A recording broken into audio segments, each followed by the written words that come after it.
Rồi hướng dẫn các bạn test cái máy giặt Electrolux phím cảm ứng. Model là EVKF 12844S ha. Đây. Rồi đầu tiên mở nguồn lên nè. Nhấn cùng lúc nút khởi động và nút sát bên là nút lựa chọn. Nút này. Nhấn vô. Hướng dẫn luôn. Đó. Đèn lấy bắt đầu nó chạy.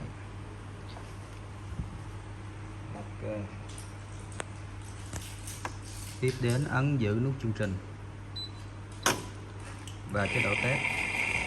Đầu tiên lấy nước bên ngăn giặt sơ.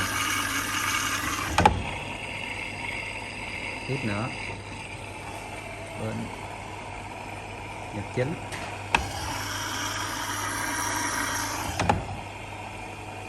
Tiếp cái nữa cả hai van hoạt động lấy nước thơm.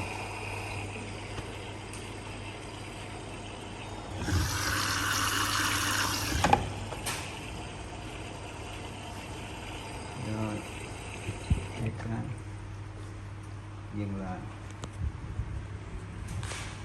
Này là đang báo cái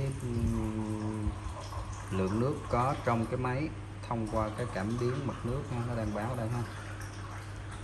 Tiếp đến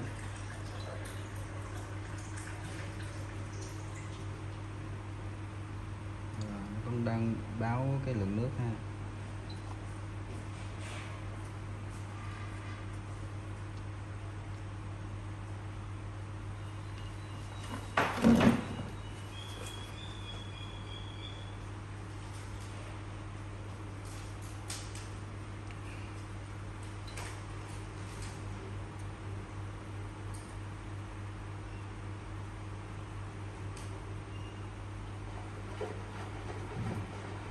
Đây là nó báo dòng tua máy, số dòng trên phút ở chế độ giặt.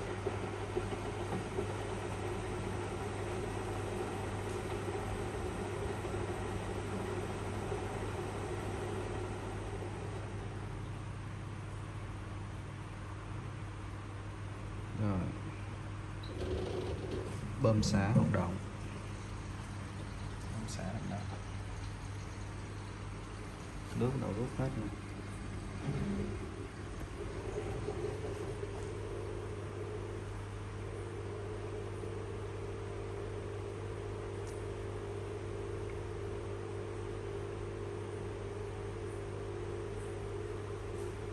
Rồi, motor bắt đầu chạy, đây đã đếm số vòng ha.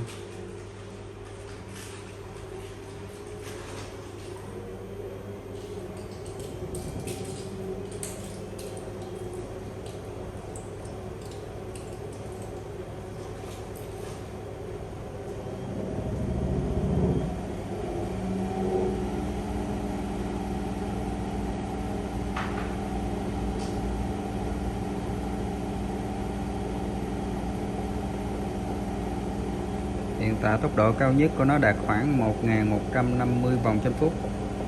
Nó gần tương đương với lại cái thông số là 1200 vòng trên phút của máy ha. Rồi, tiếp đến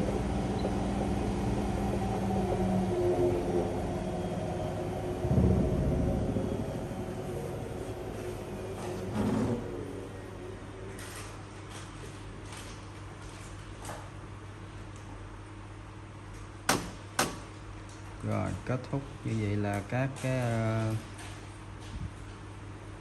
cơ quan gồm có bơm xả, bơm cấp nước, hai van, rồi tốc độ động cơ hay là cảm biến mực nước vẫn đang hoạt động bình thường ha. Rồi sau khi kết thúc tôi ấn giữ để nó tắt, ấn thêm một lần thì nó hiện chữ LED. Lúc này mình sẽ ấn tắt thêm một lần nữa, rồi ấn mở lại. Như vậy mình đã thoát khỏi chế độ chẩn đoán. Rồi, để xong chúc các bạn thành công. Ok.